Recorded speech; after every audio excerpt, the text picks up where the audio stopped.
Hello soldiers, comparison Kandasamy ஷோல already ஏகப்பட்ட MC மூவிஸுக்கும் காமிக்ஸுக்கும் இருக்கிற வித்தியாசம் என்னென்ன ஏதுன்றதை பற்றி பார்த்துட்டு இருக்கோம். அந்த இதை நீங்கள் பார்க்க போகிறது வந்து இன்ஃபினிட்டி வார். மார்வலுக்கு மிக முக்கியமான படம். குறிப்பாக நம்ம ஊரில் எம்சியூக்கு மிகப்பெரிய ஃபேன் பேஸ் உருவாக்குனதுல இந்த படத்துக்கு மிகப்பெரிய பங்கு இருக்குது. இந்த படத்தை வந்து காமிக் எந்தளவுக்கு வித்தியாசப்படுத்திருக்காங்க, காமிக் என்னென்ன சீன் வச்சிருக்காங்க அப்படின்றத ஒற்றுமையிலும் வேற்றுமையும் என்னன்றதை கம்பேர் பண்ணி பார்த்துருவோம். வீடியோவில் பார்த்து முன்னாடி ஏன் லைக் பண்ணிங்க. யாருக்கெல்லாம் இன்ஃபினிட்டி வார் படம் பிடிக்குமோ லைக் பண்ணிட்டு கீழே வந்து ஹைப் அப்படின்ற காங்கிரஸ் பக்கத்தில் ஹைப் ஆகி விடுங்க. அப்போ இன்ஃபினிட்டி வார் எத்தனை பேருக்கு பிடிச்சிருது அப்படின்றத தெரிஞ்சுக்க முடியும். சில பேருக்கு எங்கே பிடிக்காதா, இன்ஃபினிட்டி ரொம்ப பிடிக்குமா, அது உண்மையாக தெரிஞ்சதுன்னா கீழே வந்து ஹைப் ஆகி இருக்கு பார்க்கலாம். ஓகே வாரத்துல போயிடலாம். நான் கந்தசாமி, இந்த show comparison Kandasamy.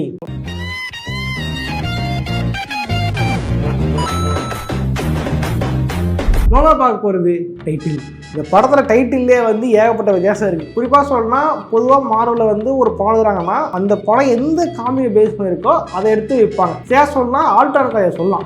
Age of ஆல்ட்ரான், Avengers part 2 இல்லையா, ஏஜ் ஆஃப் ஆல்ட்ரான், அதுக்கு வந்து ஏஜ் ஆஃப் ஆல்ட்ரான் அப்படின்ற காமிக் பேரை தான் எடுத்து அப்படியே ஏஜ் ஆஃப் ஆல்ட்ரான் ஒன்று வச்சிருப்பாங்க. பட் இங்கே பார்த்தீங்கன்னா இங்கே வச்சது ஒன்று எடுத்தது ஒன்று அப்படின்னு இருக்கும். குறிப்பாக சொல்லணும்னா இன்ஃபினிட்டி வார் அப்படின்ட்டு வந்து காமிக் இருக்கு. பட் அந்த காமிக்கோட கதையை வந்து இங்கே அலாட் பண்ணவே இல்லை, பேர் மன்னத்தை வச்சுக்கிட்டாங்க. பட் எடுத்த கதை எது அப்படின்னா இன்ஃபினிட்டி கால்நெட் அப்படின்ற இந்த காமிக் தான். ஆக்சுவலி இந்த காமிக் பேஸ் பண்ணி தான் வந்து இன்ஃபினிட்டி வார் படமே வந்து மூவ் ஆயிருக்கும். படத்துல முதல் காட்சியில, அதாவது தோட ஸ்பேஸ்ஷிப் காலி பண்ணதுக்கு அப்புறம் ஹல்கை வந்து பூமிக்கு அனுப்பிச்சுடுவாங்க தெரியுமா, ஹெம்டால். பூமிக்கு வந்த உடனே கரெக்டாக டாக்டர் ஸ்டேஞ்சரை இடத்துல நம்மளால கூரை உடச்சி கொடுத்துட்டு இருப்பாரு நம்ம ஹல்க். ஒரிஜினலாக பார்த்தீங்க அப்படின்னா அங்கே வந்து விழுந்தது ஹல்க் கிடையாது. காமிக்ல வந்து சில்வர் சஃபர் தான் விழுந்திருப்பாரு. அதே சீனு, கேரக்டர் மட்டும் வேற. சில்வர் சஃபர் தான் வந்து தானோஸ் வந்துட்டான், தானோஸ் வந்து வேலையை காட்ட போறான் அப்படின்ட்டு அவர் தான் வந்து ஸ்டேஜ் சொல்லிட்டு இருப்பா. அப்படி சரி ப்ரோ, அப்ப இன்ஃபினிட்டி வார் என்ன கதை வரும் கேட்டீங்கன்னா, இன்ஃபினிட்டி வார்ன்றது இந்த இன்ஃபினிட்டி கால்நெட்டோட அடுத்த பார்ட், சீக்வல் தான் இன்ஃபினிட்டி வார். அது ஒரு தனி கதை. அதை பத்தி நான் பேடி சொல்றேன். அடுத்த பார்க்க போறது தானோஸ் மோட்டிவ். படத்தில் பார்த்துருப்பீங்க, தானோஸுக்கு வந்து எல்லாத்தையும் பேலன்ஸாக வச்சுக்கணும், சமநிலையாக வச்சுக்கணும், அதுக்கு வந்து ஆஃப் யூனிவர்ஸ் பாப்புலேஷன் காலி பண்ணணும், பாப்புலேஷன் தான் பிரச்சனை அப்படின்ட்டு குடும்ப கட்டுப்பாடு படுங்க அப்படின்ற மாதிரி தலைவன் வந்து ஆஃப் யூனிவர்ஸை காலி பண்ணலான்னு பிளான் போட்டுருப்பா. அப்படி கண்ணாடி திருப்பினா எப்படி பார்த்த போவாங்க. காரணம், நீ வந்து அவங்க கொலை பண்ணுறான், கெட்டது பண்ணுறான் அப்படின்ட்டு நீ கெட்டவனா நினைக்கலாம். பட் அவனை பற்றி அவன் நல்லவன். ஆனால் அவன் யூனிவர்ஸை காப்பாதான் ட்ரை பண்ணிட்டு இருக்கியா, எர்த்தை பிரேக் பண்ணி செலஸ்டல் வெளியே வரக்கூடாதுன்னு பண்ணியிருக்கியா அப்படின்ட்டு படத்தில் வந்து ஒரு தேடி போயிட்டு இருக்கோம். அவசரப்பட்டு அடிச்சிட்டீங்களே சார். செலஸ்டியல் வந்து தேடி. பட் வந்து தானோஸ் படம் சொல்லப்படுறது வந்து இந்த ஆஃப் யூனிவர்ஸை காலி பண்ணி பேலன்ஸ் ஆஃப் யூனிவர்ஸ் இருக்கிறவங்க அவசரமாகணும் தான் பிளான் பண்ணிருப்பா. அப்படி பட் ஒரிஜினல் காமிக்ல இந்த மாதிரி மோட்டிவ் கிடையவே கிடையாது. தானோஸ் வந்து பியூர் ஈவில் தான். குறிப்பா சொன்னா இந்த படத்துல வந்து முழுக்க தானோஸ் வந்து எப்படி ஒவ்வொரு ஸ்டோனா வந்து இவரா போய் கலெக்ட் பண்றாரு, எப்படி இதோட காலத்துல ஆட் பண்ணிக்கிறாரு அப்படின்ற மாதிரி வந்துருக்கும். அந்த படம் பார்த்தீங்கன்னா தலையா ஸ்டார்டிங்லேயே வந்து எல்லா இன்ஃபினிட்டியும் கலெக்ட் பண்ணிட்டு டெத் அப்படின்ட்டு எண்ணிட்டு ஒருத்தர் இருப்பா. அப்படி அவதான் வந்து இந்த பிசிக்கல் ஃபார்ம் ஆஃப் எல்லா கிரீச்சர்ஸோட டெத்துக்கும் அவதான் காரணம். அவதான் வந்து எல்லாத்துக்கும் அதிபதியா இருந்திருப்பா. அப்படி அவளை இம்ப்ரெஸ் பண்ணோம், அவளை உஷார் பண்ணோம் அப்படின்ட்டு தலைவன் வந்து எடுத்த முடிவுதான் இந்த ஸ்னாப். குலகார பையன் அவனே, உன்னைய பத்தி நான் கூட என்ன நம்பர் வச்சுக்கிறேன், நீ சீப்பாளா இருந்திருக்க. அவளை இம்ப்ரெஸ் பண்ணி அவளை வந்து இதுவா இருக்கணும் அப்படின்னு நான் தலைவன் பிளான் பண்ணிருப்பான். பட் தலைவன் என்ன பண்ணி வந்து அது இம்ப்ரெஸ் ஆயிருக்காது. கடைசி இம்ப்ரெஸ் பண்ண யார் தெரியுமா? யாரு? நான் தான். ஆமாங்க, டெட்பூல் தாங்க. இதெல்லாம் தானோஸை சாபம் கொடுத்துருப்பான் டெட்பூலுக்கு, நீ செத்திக்கு வரவே கூடாது, அங்கேயே கடை அப்படின்ட்டு. அதான் பார்க்க போகிறது ஸ்னாப் அண்ட் இன்ஃபினிட்டி ஸ்டோன்ஸ். தலைவன் ஸ்னாப் போட்டிருப்பான் அமைச்சர் தெரியுமா. பட் படத்தில் பார்த்தீங்க அப்படின்னா வித்தியாசம் காமிச்சிருப்பாங்க. அதாவது படத்தில் தலைவன் வந்து ஒவ்வொரு இன்ஃபினிட்டி ஸ்டோனா தேடி எடுத்துட்டு போயிட்டு கையில் மாட்டிக்கிட்டு படத்தோட முடிவில் தான் எங்கே நம்ம தோர் காலி பண்ணுற போகிறான், அதுக்குள்ள நம்ம வந்து கிடைக்கிற டைம்ல யூஸ் பண்ணிட்டு ஸ்னாப் போட்டு எஸ்கேப் ஆயிருப்பார் தெரியுமா. அந்த மாதிரிலாம் காங்களே கிடையவே கிடையாது. தலைவன் எடுத்த உடனே வந்து ஸ்னாப் தான், ஸ்னாப் போட்டு தான் வேலையா பார்த்துருப்பான். மற்றபடி இது இப்போ இன்ஃபினிட்டி காலெட்லாம் கண்டுபிடிப்பாங்க அப்படின்னு கேட்டீங்க அப்படின்னா அதுக்கு வேற புக் இருக்கு. இது மாதிரி புக் இருக்கு, இன்ஃபினிட்டி கிணறு. அது ஒரு கிணறு இருக்கும். அந்த கிணத்துக்குள்ள தான் இன்ஃபினிட்டி சோர்ஸா எங்க இருக்குன்ற டேட்டா இருக்கும். அதெல்லாம் பார்த்து தான் தலைவன் அவுட்டர் ஸ்பேஸ்ல இருக்கிற மற்ற பவர்ஃபுல்லா ஆகிட்டு இருந்தான். தலைவன் வந்து ஒவ்வொரு இன்ஃபினிட்டி ஸ்டோன்ஸா வந்து கால் பண்ணிருப்பா. அப்படி அதாவது இன்ஃபினிட்டி கொஸ்ட்லேயே முடிஞ்சிருக்கும். பட் இன்ஃபினிட்டி காலெட்டையும் இன்ஃபினிட்டி இதுவும் ஒன்னா கலந்து அந்த படம் எடுத்துருப்பாங்க. பார்த்து தலைவன் ஷார்ட்ல ஸ்டாப் போறதான் கதையை ஆரம்பிப்பாடுங்க. உதாரணம் சொல்லலாம், ஏகப்பட்ட கேரக்டர்ஸ் வந்து காயாயிட்டு இருப்பாங்க. அதுக்கப்புறம் தான் அங்கே வந்து கதையை ஸ்டார்ட் ஆகும். ப்ரோ அவுட்டர் ஸ்பேஸே சொல்கிறீங்களே, அப்போ வந்து அவெஞ்சர்ஸுக்கும் இன்ஃபினிட்டி சம்மந்தமே இல்லைங்கிறீங்கன்னா அவெஞ்சர்ஸுக்கு இன்ஃபினிட்டி ஸ்டோன்ஸ் பற்றி எதுவுமே தெரியாது. இன்ஃபினிட்டி ஸ்டோன்ஸை கலெக்ட் பண்ணும்போது அவெஞ்சர்ஸை வந்து தானோஸ் மீட் பண்ணிட்டுக்கே மாட்டா. அப்படி இது யாரு, உங்க ஒய்ஃபா? என்னது ஒய்ஃபா? அது வந்து அவுட்டர் ஸ்பேஸை எங்கேயே தான் இருந்திருக்கும். ஓகே, இடத்துலயே இருந்திருக்காது. பட் இவங்க தான் பார்த்தீங்க அப்படின்னா இன்ஃபினிட்டி ஸ்டோன்ஸை வந்து படத்தில் ஒவ்வொரு கேரக்டர் கிட்ட மாதிரி காமிச்சிருப்பாங்க. ஆக்சுவலி அது நல்லா தான் இருந்துச்சு படத்தை பார்க்கும்போது. இன்ஃபினிட்டி சாகான்னு வரும்பொழுது இன்ஃபினிட்டி ஸ்டோன்ஸுக்கும் அந்த படத்தில் கேரக்டர்ஸுக்குமே ஒத்து போயிருந்திருக்கும். ஓகேவா, இதனால என்ன பண்ணாங்கன்னா காமிக்ல வேற ஒரு பவராக இருந்த வேற விஷயத்த அவங்க எல்லாத்தையுமே அப்படியே எடுத்துட்டு வந்து இன்ஃபினிட்டி ஸ்டோன்ஸை கனெக்ட் பண்ணி வச்சிருந்தாங்க. குறிப்பா சொன்னா விஷயோட மண்ணில வந்து மைண்ட் ஸ்டோன் இருக்கும் தெரியுமா? மைண்ட் ஸ்டோனுக்கு போய் தான் வந்து தானஸ் கை விட்டு எடுத்து கார்டு வச்சிருப்பா தெரியுமா? முன்னாடி பார்த்தீங்கன்னா காமிக்ஸ்ல விஷயோட மண்ணில மைண்ட் ஸ்டோன்லாம் இருக்காது. அதை வந்து சன் ஸ்டோன் அப்படின்னு தான் ஒன்று இருக்கும். சோலாரை வந்து பவரா யூஸ் பண்றதுதான் யூஸ் பண்ணிருப்பா. அப்படி இவங்க தான் படத்துக்காக மைண்ட் ஸ்டோன் வந்து விஷன் தள்ள இருக்குன்னு மாத்திருப்பாங்க. இதே மாதிரி தான் ஐஏஎஃப் அகமது டாக்டர் ஸ்ட்ரேஞ்ச் தரப்பா ஐயா அவங்கள தெரியுமா? அதுபோல வந்து டைம் ஸ்டோன் தெரியுமா? உண்மையிலே பார்த்தீங்கன்னா காமிக்ல வந்து ஐஏஎஃப் அகமோட இருக்கும். அது வந்து மைண்ட் ஸ்டோன்லாம் கிடையாது. உண்மையை வந்து கண்டுபிடிக்கிற ஒரு கால்நட்டாவோ சக்தியாக இருந்திருக்கு. அது மட்டும் இல்லாமல் முன்னாடி சாசு பெருமா இருந்தா தெரியுமா? அவரோட கண்ணு தான் அது அப்படின்னு சொல்லுவாங்க. இதனோட பேய் கதை.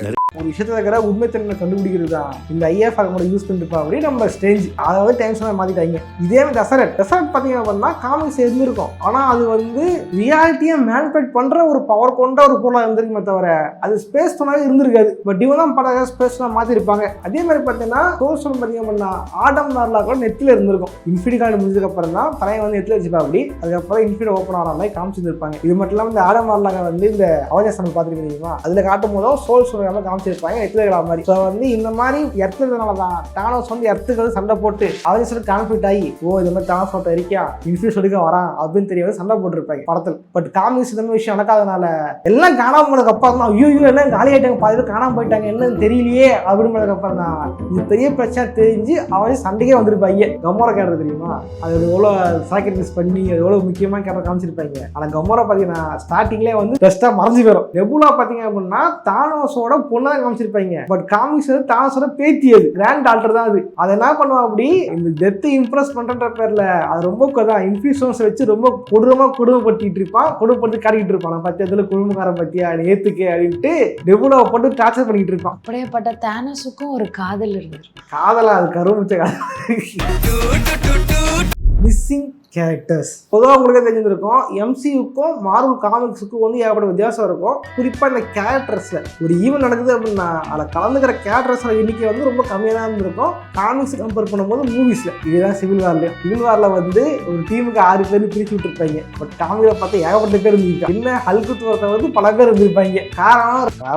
காரணம் என்ன சம்பள பிரச்சனை, ரைட்ஸ் பிரச்சனை, அதுதான் பிரச்சனை. அந்த ஒரு காரணம் தான் அந்த ஹல்குக்கு பதில் சில்வர் சர்ஃபராக விழுந்துக்கணும். பட் என்ன பண்ணிட்டாங்க, அந்த ரைட்ஸ் இல்லை அப்படின்ட்டு அப்படியே வந்து கேரக்டரை மாற்றிருப்பாங்க. இதே மாதிரி பார்த்தீங்கன்னா ஏகப்பட்ட கேரக்டர்ஸ் வந்து இதில் மிஸ் ஆகிருக்கும். குறிப்பாக சொன்னால் ஆடம் வார்லாக் தான் வந்து இன்ஃபினிட்டி காமிக்ல ஒரு முக்கியமான ரோல் போயிருப்பா. அப்படி தொடர்ச்சியான இன்ஃபினிட்டி வார் காமிக்லையுமே ஆடம் வார்லாக் தான் வந்து மிகப்பெரிய ஒரு கேரக்டராக இருந்திருக்கும். சரி, அதுதான் ஒரு ஹீரோமாக இருந்திருக்கும். அதுதான் ஹீரோ, அதுதான் இல்லை. அந்த கதையை பொறுத்த வரைக்கும் தானோஸ் மட்டுமே ஒரு மெயின் கிடையாது. மேக்பூஸ் அப்படின்னு ஒருத்தர் இருப்பான். அந்த மேக்பூஸ் யார் அப்படின்னா ஆடம் வார்லாக்கோட ஃபியூச்சர் விஷன். எப்படி ஹல்க் வந்து நல்லவன், ஆனால் ஹல்கோட ஃபியூச்சர் விஷன் தெரியுமா மேஸ்ட்ரோன்ட்டு அவன் கெட்டவன் தெரியுமா? அந்த மாதிரி தான் வந்து ஆடம் வார்லாக்கு நல்லவன். இந்த ஃபியூச்சர் விஷன் வந்து ரொம்ப ஈவிலாக இருக்கும், கெட்டதாக இருக்கும். அது இந்த இன்ஃபினிட்டி வாரை கைப்பற்றி என்ன ஈவிலாம் பண்ணுச்சு, அது எவ்வளோ தடுத்தாங்க அப்படின்றது தான் இன்ஃபினிட்டி வார் வந்து முக்கியமான கதையாக இருந்திருக்கும். ஸோ அது மட்டும் இல்லாமல் இந்த இன்ஃபினிட்டி காலத்துலையும் வந்து ஆடம் வார்லாக்கோட பங்கு ரொம்ப அதிகம். பட் என்ன பண்ணிட்டீங்க, அந்த கேரக்டரை காட்டவே இல்லை. ஏன்னா அந்த கேரக்டரோட ஒரு போஸ்ட் கிரெடிட் சீன் வந்து Guardians of the Galaxy post credit சீன்ல இருந்திருக்கும். அதுக்கப்புறம் வரும் பார்த்தா குறுக்க பஞ்சாயத்து விழுந்து டிஸ்னியோட பாலிசியை வந்து இவரு மீட் அப்படி ஜேம்ஸ் மீட் அப்படி அவர் வெளியே தூக்குங்க அப்படின்னு சொல்லி ஃபயர் பண்ணி எப்பயோ வர வேண்டிய கார்டியன்ஸ் ஆஃப் தி கேலக்ஸி படத்தை இன்ஃபினிட்டி என்கே முடிஞ்சதுக்கு அப்புறம் புஷ் பண்ணதுனால ஆடம் வார்லாக்கை வந்து கொண்டு வர முடியாம போயிடுச்சு. தங்க உண்டியல தகர டப்பான்னு நினைச்சிட்டு இருக்கானுங்க. ஆடம் வார்லாக் வந்து இந்த கார்டியன்ஸ் ஆஃப் தி கேலக்ஸி 3ல வந்திருப்பா. அப்படி அந்த படம் எப்பயோ வர வேண்டியது வந்திருந்தா தலைவன் இன்கேம்லேயே இன்ஃபினிட்டி இருந்தது. அப்படி வந்திருந்தா நம்ம கேட்மாவே தேவையில்லை அப்படின்ட்டு எல்லாருக்கும் போய் இது ஹேட்ரேட் இருக்கிற கார்டாவை தூக்கி தெளிவிட்டு ஆடம் வார்லாக்குள்ள தெளிந்திருக்கலாம். இது மட்டும் இல்லாமல் இந்த காமிக்ல ஏகப்பட்ட கேரக்டர்ஸோட பங்கு இருந்திருக்கும். குறிப்பா சொல்லணும்னா உள்ளூர் இருந்திருப்பா. அப்படி சைக்ளாப்ஸ் இருந்திருப்பா. அப்படி ஷியாருக்கு அப்பயே காமிச்சிருப்பாங்க. நேமோர் வந்திருப்பா. அப்படி இப்போ வரைக்கும் வந்து சினிமாவில் காட்டாத நோவாவையும் காமிச்சிருப்பாங்க. நோவாக்கு படாதுன்றாலே கஷ்டிக்காக விட்டானுங்க. அப்படி அப்போ எத்தனை சொல்ல காமிச்சிருப்பாங்க தெரியுமா, தான தம்பின்ட்டு. அந்த கேரக்டருமே இன்ஃபினிட்டி கார்டில் வந்து கலந்துருக்கும். முக்கியமாக சொன்னா இந்த கலெக்டரோட இடத்துல போகும்பொழுது தானோஸ் வந்து ரியாலிட்டி ஷோல யூஸ் பண்ணி கார்டன்ஸ் ஆஃப் தி கேலக்ஸி மெம்பர்ஸை வந்து வேற ஒரு ஷேப்பா மாற்றிப்பா தெரியுமா?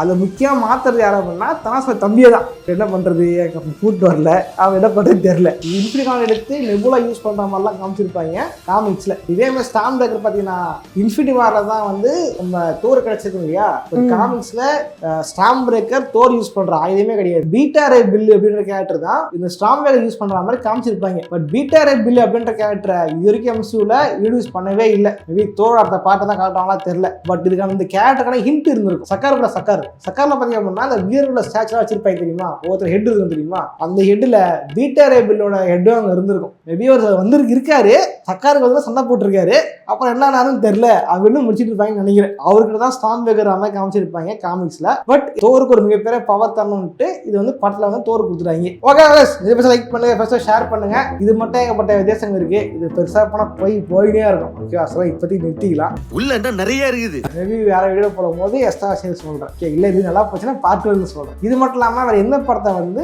காமிக் விசஸ் மூவி அப்படின்னு கம்பேரிசன் பண்ணி பார்க்கலாம்ன்றத கமெண்ட் பண்ணுங்க. நானும் அடுத்த பார்ட் தெரிஞ்சுக்கிறேன். வீடியோ போட்டு ட்ரை பண்ணுறேன். அப்புறம் முக்கியமான விஷயம் லைக் பண்ணுங்க. யாரெல்லாம் இன்ஃபினிட்டி வார் மூவியோட ஃபேன்ன்றத தெரிஞ்சுக்கிறேன். எல்லாம் வந்து ஹைப் ஏற்றி விடுங்க. அப்பதான் அடுத்த பார்ட் நான் போட முடியுது. ஓகே, இதே மாதிரியான இன்னொரு சுவாரஸ்யமான வீடியோ சந்திக்கிறேன். போடுறேன்.